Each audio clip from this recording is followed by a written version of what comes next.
Okay. ఇప్పుడు ఇప్పుడు బాబు ఎక్కడ ఉన్నారండి మేడం? మీ దగ్గరే ఉన్నారా? నా దగ్గర నాకు చైల్డ్ అండి. తను ఇంకా 1 year 3 months అవుతుంది ఇప్పుడు తనకి. కానీ నిన్న ఒక ఆడియో బయటకు వచ్చిందండి. అంటే బహుశా ఇది మీకు కొంత ఇబ్బందికరంగా ఉంటుందేమో. మిమ్మల్ని ఒప్పించాలనే ఉద్దేశంతో అడగట్లేదు, కానీ జనాలకు ఒక క్లారిటీ ఇవ్వటం కోసం. మదన్ మోహన్ తరపు లాయర్ అనే పేరుతో ఒక వ్యక్తి కాల్ చేసి సుభాష్ రెడ్డి మాట్లాడిన ఫోన్ కాల్ అది. బేసిక్గా అవతల వాళ్ళతో మాట్లాడుతున్నప్పుడు ప్రైవసీకి సంబంధించిన వ్యవహారం కాల్ రికార్డ్ చేయకూడదు. మరి ఈ వ్యక్తి ఏ ఉద్దేశంతో Subhash Reddy phone call record చేశాడో మాకైతే తెలియదు. అది సుభాష్ ఛాలెంజ్ చేస్తాడులేండి. ఆ అడ్వకేట్ ఒకవేళ కనుక సుభాష్ కనుక మాట్లాడి కనుక ఉంటే ఆయన గ్యారంటీగా ఛాలెంజ్ చేస్తాడు. ఆయన వాయిస్ ని ఎట్లా రికార్డ్ చేస్తారనేది. అంటే ఆ ఫోన్ కాల్లో ఆయన అంటున్నది ఏంటంటే, నాకేమీ సంబంధం లేదు, శాంతితో నాకేం సంబంధం లేదు, బిడ్డతో నాకేం సంబంధం లేదు, నీ భార్య సంగతి నువ్వు చూసుకో. నాతో ఒకవేళ అలా అంటే ఒకవేళ సుభాష్ కనుక నేను కోర్టు ద్వారా చూసుకుంటాను. దానికి సంబంధించిన ఏమైనా ఇష్యూస్ ఉంటే, నాకు సుభాష్తో ఏమైనా ఇష్యూస్ ఉంటే నేను జ్యుడిషియరీని అప్రోచ్ అవుతాను. కాదండి, నేనేమంటున్నానంటే ఇక్కడ నేను చెప్పింది వినండి సార్. ఆ వాయిస్ ఎప్పుడు రికార్డ్ చేసుకున్నారో ఏంటో నాకు తెలీదు.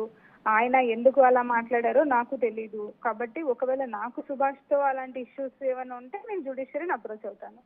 స్టిల్ ఈ నిమిషం వరకు సుభాష్ గారు మీరు కలిసే ఉన్నారు కదండి? ఒక 2 months వరకు మదన్ మోహన్ వచ్చి మా ఇద్దరి మధ్యన ఇష్యూస్ రేజ్ చేసి ఆయన్ని చంపుతా అని బెదిరించి, సుభాష్ ని ఆల్రెడీ వాడిని చంపుతా, తోస్తా, కోస్తా అనేసి ఎన్నో మాటలు మాట్లాడాడు. హైకోర్టుకి వెళ్ళి ఆయన్ని బెదిరించాడు, వాళ్ళ ఇంటి దగ్గరికి వెళ్ళి బెదిరించాడు, చాలా చేశాడు. సో దట్ ఆయన ఇక వీడి పంచాయతీ ఏముందో నువ్వు తేల్చుకోమ్మా, ఫస్ట్ నన్ను ఇంట్లో సతాయిస్తా ఉన్నాడు, ఈ విధంగా నన్ను బ్లేమ్ చేస్తా ఉన్నాడు సొసైటీలో, ఇంకా నువ్వు ఫస్ట్ ఈయన పంచాయతీ తేల్చు తల్లి, తర్వాతే నేను మాట్లాడతాను నీతో అనేసేసాడు ఆయన. 2 months అయింది ఆయన మాతో మాట్లాడి.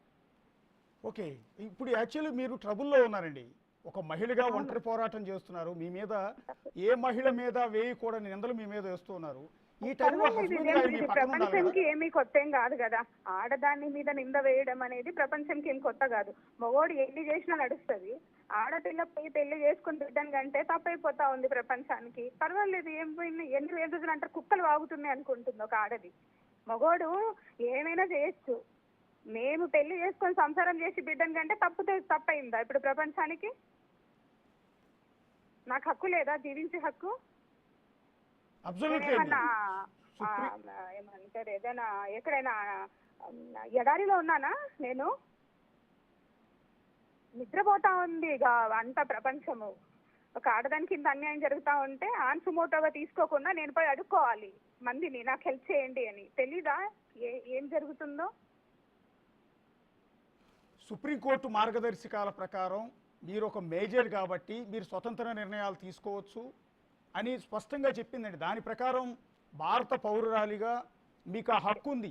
మీ లైఫ్ గురించి మీ డెసిషన్ తీసుకునే హక్కు. మీరు ప్రశ్నించారు చూసారా, ఇది సొసైటీని మీరు ప్రశ్నిస్తున్న ప్రశ్న, తప్పేం లేదు. దానికి మేము పూర్తి స్థాయి మద్దతు తెలుపుతూ ఉన్నాం. అవును సార్. మీరు ఏదైతే అన్నారో, ఒక మగవాడు ఇష్టం వచ్చినట్టు ఏదైనా చేయొచ్చు, ఆడది మాత్రం చట్టబద్ధంగా ఇంట్లో పెళ్ళాం ఉంటుంది, బయట ఇంకొక పెళ్ళైనా చేసుకుని ఉంటారు. లేకుంటే వాళ్ళకి ఏమైనా ఇష్టం వచ్చినట్లు తిరిగే వాళ్ళు కూడా దండికి మంది ఉన్నారు. అవేం కనిపిస్తలేవు. నేను లక్షణంగా ఈయన వదిలేసి ఇంకొని పెళ్లి చేసుకొని బిడ్డని కంటే నా బిడ్డ ఏమంటాడు ఆయన, అక్రమ సంతానం అంటాడా మహా టీవీ ఛానల్ ఆయన? ఎట్లా అంటాడు ఆయన? అసలు అనొచ్చా? చైల్డ్ అబ్యూస్ రైట్స్ వస్తున్నాయి ఇక్కడ. చైల్డ్ కి రైట్స్ ఉంటాయి, కడుపులో ఉన్న బిడ్డకు కూడా రైట్స్ ఉంటాయి. కానీ ఆయన ఎట్లా పడితే అట్లా మాట్లాడుతా ఉన్నాడు. పైపెచ్చి నన్ను బెదిరిస్తా ఉన్నాడు. నా పర్సనల్ మ్యాటర్స్ లోకి వెళ్ళి నన్ను కరప్షన్ లేడీగా క్రియేట్ చేయాలనేసి ఆయన సంబంధించిన వాళ్ళని ఆయన ఏదేదో చేస్తా ఉన్నాడు. నేను ఫైట్ చేయగలను. నేను ఉద్యోగం మీద నా బ్రతుకు తెరువు మీద కొట్టి ఒక ట్రైబల్ గా నేను సంపాదించుకున్న ఉద్యోగాన్ని పీకించేయాలని తెగ ప్రయత్నాలు చేస్తా ఉన్నారు. పర్వాలేదు, మాకు కూడా గవర్నమెంట్, నేను కూడా నా నేషనల్ కమిషన్ అప్రోచ్ అవుతాను, నా ఎస్టీ కమిషన్ ని. మేము ఎంతో కష్టపడి 1000 మందిలో 2 వస్తారు బయటకి చదువుకొని నృత్యం లాగా. ఏమి చదువుకోకూడదా మేము?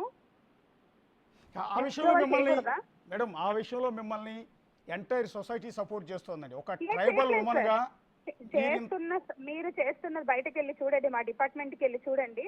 నన్ను నా వ్యక్తిగత విషయాల్ని, ప్రొఫెషనల్ విషయాల్ని జతపరిచి నన్ను ఎంత మానసికంగా నన్ను వేధిస్తున్నారనేది మీకు తెలుస్తుంది. ఇది అయిపోయినాక ప్రొఫెషనల్ విషయాలకు కూడా వెళ్ళండి సార్, మీకు కూడా తెలుస్తుంది. ఒక మహిళగా ఒక ఎక్కడో మా ఒక ఇంటీరియర్ ప్లేస్ లో ఉండి చదువుకొని వచ్చి ఎంతో ప్రపంచాన్ని చూసి కష్టపడి అక్కడ చదువుకునేటప్పుడే ఉద్యోగాలు చేసి మేము ప్రాక్టీస్ చేసి సీనియర్స్ దగ్గర ప్రాక్టీస్ చేసి తర్వాత ఒక ఏదో జాబ్ కొట్టి తినక ఒక చిన్న రూమ్ లో ఉండి కోచింగ్ తీసుకొని అన్ని చేసి ఉద్యోగం తెచ్చుకొని నేను ఛాలెంజింగ్ గా వర్క్ చేసిన కింద నుంచి.